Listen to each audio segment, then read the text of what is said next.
Hello everybody, thank you for joining us. Today we're starting a new series, a new Let's Play, and we're going to be playing the one and only Master of Orion 3. Now this is a game that came out in 2003, so it's a bit of an old game, but it is not a bad game. And it's a game that has a lot of controversies surrounding it. Now obviously it was really hyped up. It was the sequel to the long-awaited sequel to the older Master of Orion game, so it was really hyped up. People were excited, and then it came out, and in the eyes of many people, it did not live up to their expectations. The game had changed a lot. There was a lot of new mechanics. A lot of things were, altered, and things were not the same. So people did not like the game, and it was overall viewed as one of the biggest failures in 4X gaming history. So, but I do not really share that opinion, because I think it's actually not a bad game at all. I think it has some really interesting elements, and I hope we get a chance to explore those elements and to talk about those elements in this Let's Play. So, let's get started. So we're going to be starting off a new game, and I'm going to be playing the race I usually play, which is the Klackon.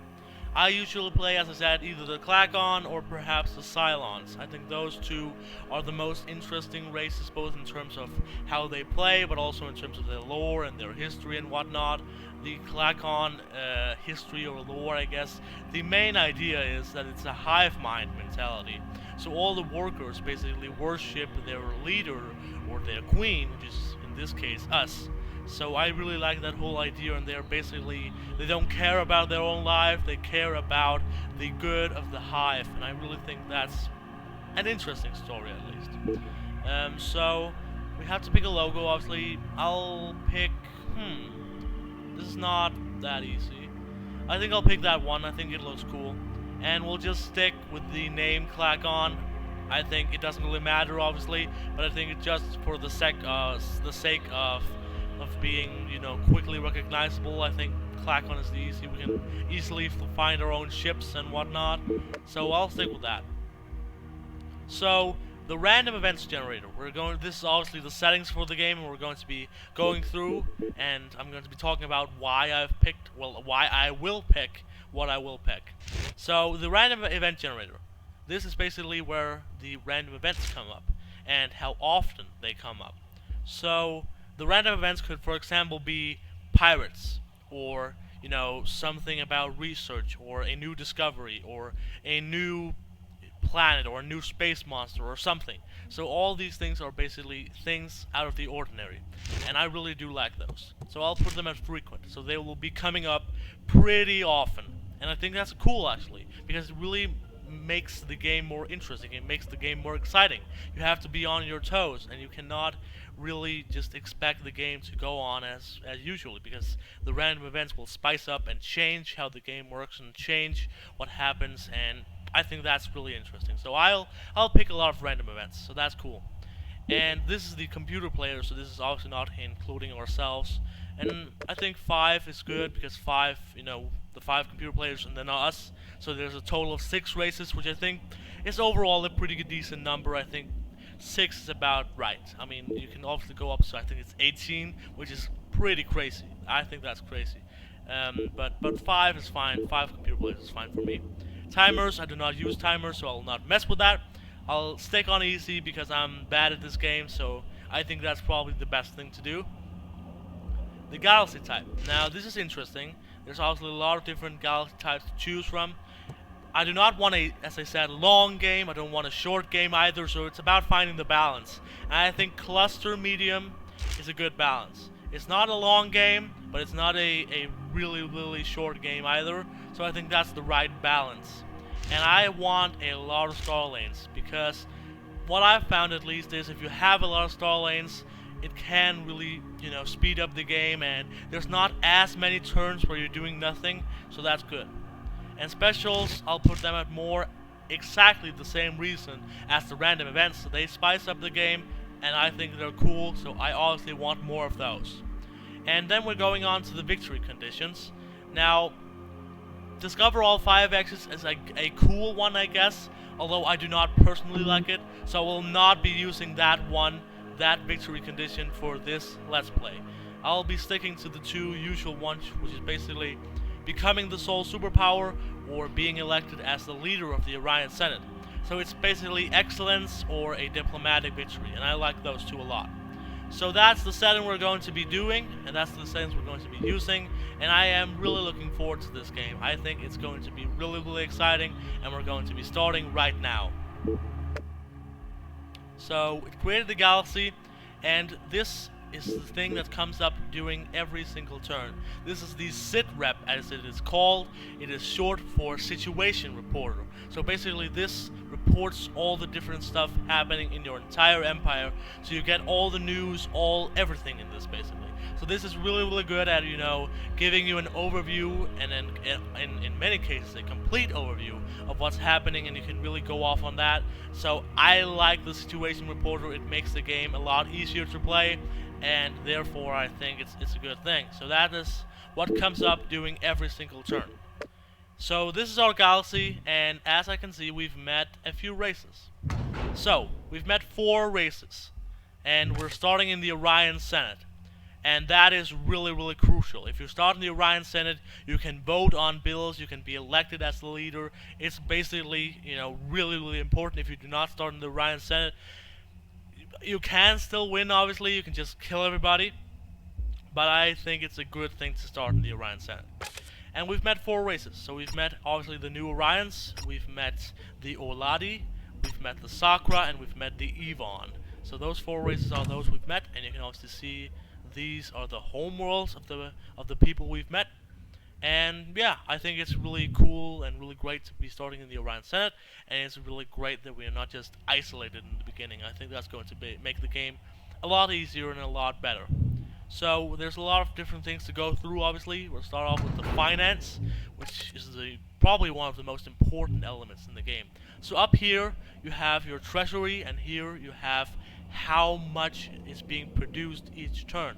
So right now we have a surplus of 40 units. So basically 40 points are being added to the treasury each turn. Now obviously I would like to see that go even higher, but it's always nice to have a surplus, because if you have a deficit, then you're obviously going to not have enough, not as much money to be producing ships and to be hiring people and all that different stuff. So it's obviously great to have a surplus, and I'll hope we can, increase the surplus. So we'll start off by how is our military going to be run. Now there's all these different options. I usually use peace through strength, which allows the AI to spend 20% on military, and I think that's a good level, at least in the start, because I don't want any unnecessary wars, but I also want our military to be ready if we need it. So that's usually the military option I use. Then we have, how is our budget going to be used? Now, I think in the beginning it's good to build up savings.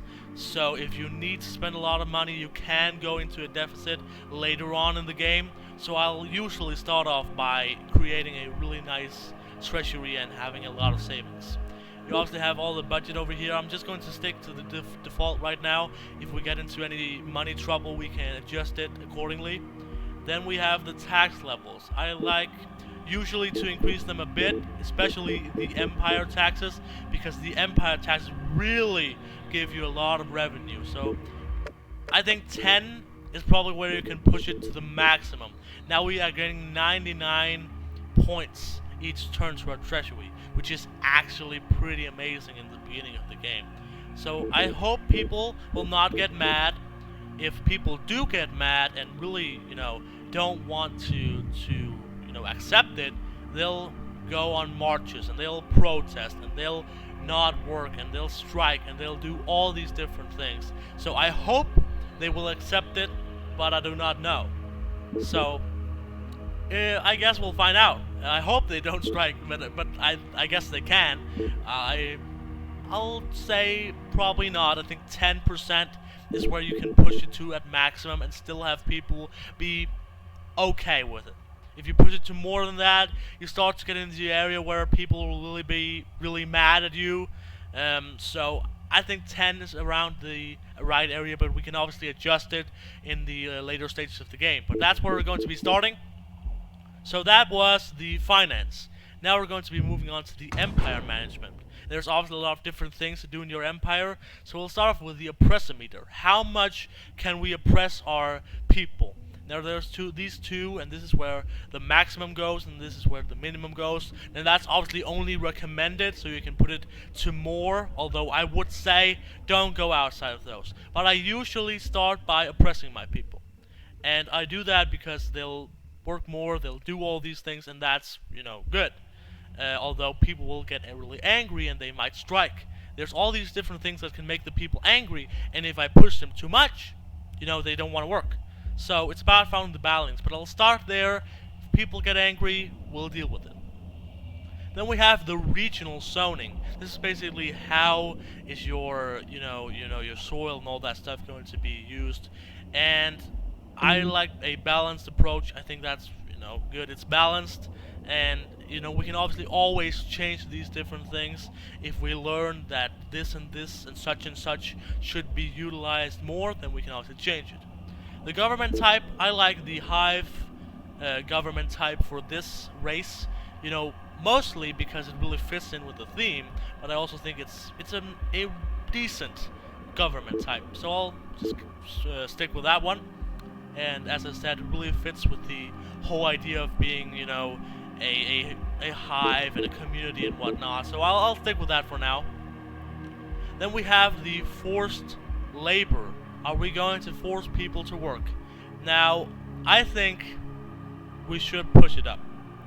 Now, people might get angry, as I said, and if they do, we'll change it. But I'll start off by allowing forced labor, and I will put it up. And then we'll see what happens. Then we have our personnel. We're starting off with the leader, and he has 3 traits. 15% bonus to the income from spaceports. I think that's to do with tourism. Then he has the 10% increase to trade income, so our trade agreements with other races will be more beneficial for us. That's obviously good, but the negative thing is our maintenance cost will go up by 2 points. So I think he's overall worth it. I think the positives outweigh the negatives for him, although there are some of the leaders who are really terrible, but he's a good one. Then we're going to be training some spies. I think that's really crucial. We've met other people, and we have to infiltrate them. We have to do something. So I'll train a military spy, a political spy, a diplomatic spy, and a scientific spy. I think it's good to get some diversity. I think it's good to have spies that can do different things, and we'll start off with that, and then we can, make some more spies and train some more people later if we want to do that. Foreign offices. So we have the 4 races, as I mentioned before. Now, the new Orions, you can usually not make contact with them. I don't know if it's because they don't care about you or what it is, but they never answer. So I won't be wasting time with them. We have the 3 other races, the Aladi, the Sakra, and the Yvonne, and I'm going to be trying to make contact with them. My mindset, my idea, is to make as much peace as possible, because I think peace is beneficial. But if they do not want to make peace, I will obviously go to war with them. So we'll see what happens. So we have the Aladi, and we'll start by engaging into diplomatic relations. And I'll just be doing a non-aggression pact. And I'll be doing that for all 3 of them. And then we'll see what they say. I hope they all agree. I think they should agree, but I do not know. And then we have the Orion Senate. Now, obviously nothing has happened yet, but here to the right, you'll see if bills have been proposed. And over to the left, you'll see if any of them have been implemented into laws. And you do not have to follow the laws, but if you do not follow the laws, the other members of the Orion Senate might exclude you, or look down upon you, or make, trade embargoes, or something, or sanctions, or whatever. So, I think we should follow the laws, unless some of the laws are frankly ridiculous. But we'll see what happens. But that was the diplomacy for this turn. Then we also have the ships. We start off with a colony ship, and we start off with 2 scout ships. So we'll send a scout to a neighboring planet, and we'll send another scout to this planet, and then we'll use our colony ship to colonize one of these planets. Every system has more planets around it. and they are indicated. This is the stats for each planet you'll see down here, and the most important thing is the desirability. So you can see here how good is it. Now green is great, red is bad, yellow is medium. So obviously we want planets who have a green rating, but it is not, always the case that there will be one with a green rating. So obviously our home planet is the sweet spot. It's basically perfect for us, but we want another colony in our system. And I think we'll pick the green one here. I think that's the best one out of the lot right now, at least. So we'll send down our colony task force and create a colony on Aula 1.